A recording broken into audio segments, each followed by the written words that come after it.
दित्यरुद्र संहिता के पंचम युद्ध खंड में नवाध्याय।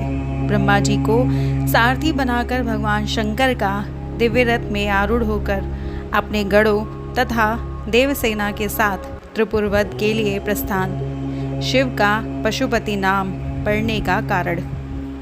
सनत कुमार बोले, इस प्रकार के महादिव्य तथा अनेक आश्चर्यों से युक्त रथ में वेद रूपी घोड़े जोतकर ब्रह्मा जी ने उसे शिव को समर्पित किया।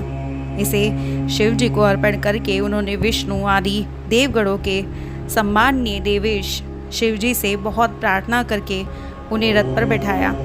तब समस्त रथ सामग्रियों से संपन्न उस दिव्य रथ पर सर्वदेवमय महाप्रभु शंभु आरूढ़ हुए। उस समय ऋषि, देवता, गंधर्व, नाग, ब्रह्मा, विष्णु तथा समस्त लोकपाल उनकी स्तुति करने लगे। गान में प्रवीण अप्सराओं से घिरे हुए वरदायक शिव जी उस सारथी ब्रह्मा की ओर देखते हुए शोभित होने लगे। सर्वलोकमय उस निर्मित रथ पर सदाशिव के चढ़ते ही वेद रूपी घोड़े सिर के बल पृथ्वी पर गिर पड़े, जिससे पृथ्वी तथा सभी पर्वत चलायमान हो गया और शेषनाग भी उस भार को सहने में असमर्थ होने के कारण कंपित हो उठे। तब पृथ्वी को धारण करने वाले भगवान शेष वृषेंद्र का रूप धारण कर क्षणमात्र के लिए उस रथ को उठाकर स्थापित करने लगे, किंतु रथ पर आरूढ़ शिवजी के परम तेज को सहन करने में असमर्थ वृषेंद्र की घुटनों के बल पृथ्वी पर गिर पड़े। तब हाथ में लगाम पकड़े ब्रह्मा जी ने शंकर जी की आज्ञा से घोड़ों को उठाकर रथ को व्यवस्थित किया। उसके बाद ब्रह्मा जी स्वयं उस श्रेष्ठ रथ पर सवार हो शिवजी की आज्ञा से मन तथा पवन के समान वेग वाले रथ में जुते हुए वेद रूपी घोड़ों को तेजी से हाँकने लगे। शिवजी के बैठ जाने पर वो रथ उन बलवान दानवों के आकाश स्थित तीनों पुरों की उद्देश्य करके चलने लगा। उस समय देवगणों की ओर देखकर कल्याण करने वाले भगवान रुद्र ने कहा, हे श्रेष्ठ देवताओं, यदि आप लोग मुझे पशुओं का अधिपति बना दे तो मैं असुरों का वध करूंगा। देवताओं तथा अन्य लोगों के पृथक पृथक पशुत्व की कल्पना करने पर ही वो दैत्य श्रेष्ठ वध के योग्य हो सकते हैं, अन्यथा नहीं। सनत कुमार बोले, उन बुद्धिमान देवादिदेव के इस वचन को सुनकर सभी देवता पशुत्व के प्रति शंकित होकर दुखित हो गए। तब देवादिदेव अंबिकापति शंकर देवताओं का भाव जानकर हंसते हुए उन देवताओं से कहने लगे। शंभु बोले, हे देवगणों, पशु भाव को प्राप्त होने पर भी आप लोगों का पात नहीं होगा। मेरी बात सुनिए और पशु भाव से अपने को मुक्त कीजिए। जो इस दिव्य पशुपत व्रत का आचरण करेगा वो पशुत्व से मुक्त हो जाएगा। मैंने आप लोगों से सत्य प्रतिज्ञा की है।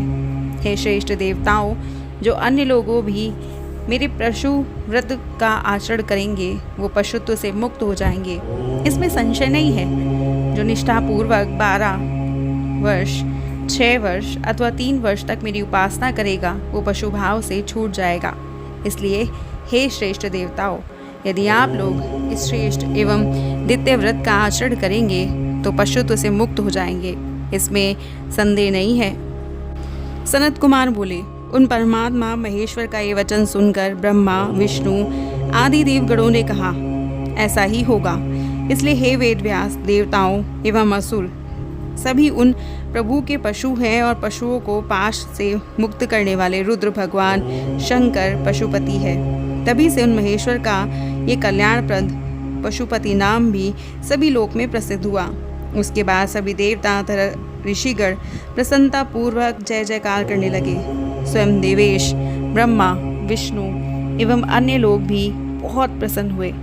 उस समय उन परमात्मा का जैसा अद्भुत रूप था उसका वर्णन सैकड़ों वर्षों में नहीं किया जा सकता। इस प्रकार के रूप वाले सबके लिए सुखदायक अखिलेश्वर, महेश तथा महेशानी त्रिपुर को मारने के लिए चल पड़े। जिस समय देवादिदेव उस त्रिपुर का वध करने के लिए चले, उस समय सूर्य की समान तेजस्वी इंद्र आदि सभी देवता उत्तम हाथी, घोड़े, सिंह, रथ तथा बैल पर सवार हो उनके पीछे पीछे चलने लगे। हाथों में हल, शाल, मूसल, विशाल पर्वत के समान भुषुंड तथा विविध आयु धारण किए हुए पर्वत सदृश वे इंद्र आदि देवता प्रसन्न होकर त्रिपुर का वध करने के लिए चले। उस समय अनेक प्रकार के आयुधों से युक्त तथा परम प्रकाशमन इंद्र, ब्रह्मा, विष्णु आदि देवता महोत्सव मनाते हुए तथा शिवजी की जय जयकार करते हुए उन महेश्वर के आगे आगे चले। उस समय हाथ में दंड लिए हुए तथा जटा धारण किए हुए सभी मुनि हर्षित हुए और आकाश में विचरण करने लगे। सिद्ध तथा चारण पुष्प वृष्टि करने लगे। हे ब्रह्मश्रेष्ठ, जो सभी गणेश्वर तीनों पुरों को जा रहे थे, उनकी संख्या बताने में कौन समर्थ है, तथापि मैं कुछ को कह रहा हूँ। गणेश्वरों और देवगणों के साथ सभी गणों से श्रेष्ठ भृंगी विमान में चढ़कर महेंद्र के समान त्रिपुर का वध करने के लिए चला।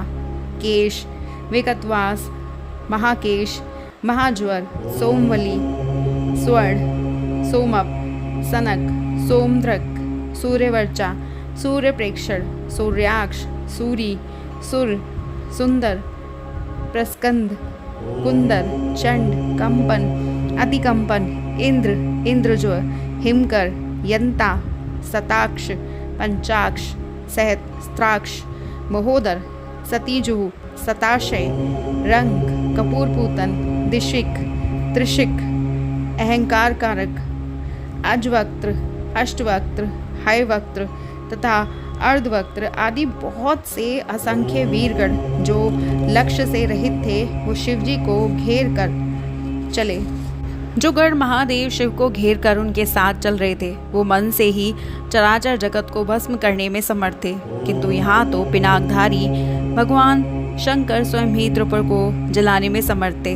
उन शंभू को रथ, बाण, गणों तथा देवताओं की क्या आवश्यकता थी, किंतु हे व्यास, हाथ में पिनाक धारण किए हुए अपने गणों तथा देवताओं के साथ दैत्यों के उन तीनों पुरों को जलाने के लिए जा रहे थे। ये उनकी अद्भुत लीला है। हे ऋषि श्रेष्ठ, उसमें जो कारण है उसे मैं आपसे कह रहा हूँ। दूसरों के पापों का नाश करने वाले उन्होंने अपने यश का त्रिलोकी में विस्तार करने के निमित्त ऐसा किया, और ये कारण है कि दुष्टों के मन से ये विश्वास हो जाए कि यदि सभी देवगणों में शिव जी से बढ़कर अन्य कोई देव नहीं है। इस प्रकार श्री शिव महापुराण के अंतर्गत दैत्य रुद्र संहिता के पंचम युद्ध खंड में शिव यात्रा वर्णन नामक 9वां अध्याय पूर्ण हुआ, और हमारा अगला अध्याय है भगवान शिव का त्रिपुर पर संधान करना, गणेश जी का विघ्न उपस्थित करना, आकाशवाणी द्वारा बोधित होने पर शिव द्वारा विघ्नाशक गणेश का पूजन, अभिजीत मुहूर्त में तीनों पुरों को एकत्र होना और शिव द्वारा बाण अग्नि से संपूर्ण त्रिपुर को भस्म करना, मय दानव का बचा रहना नामक 10वां अध्याय। और इसे जानने के लिए सब्सक्राइब कीजिएगा हमारे YouTube channel voice of tales को, और हमारी वीडियो को लाइक, शेयर, सब्सक्राइब करना मत भूलिएगा। हर हर महादेव।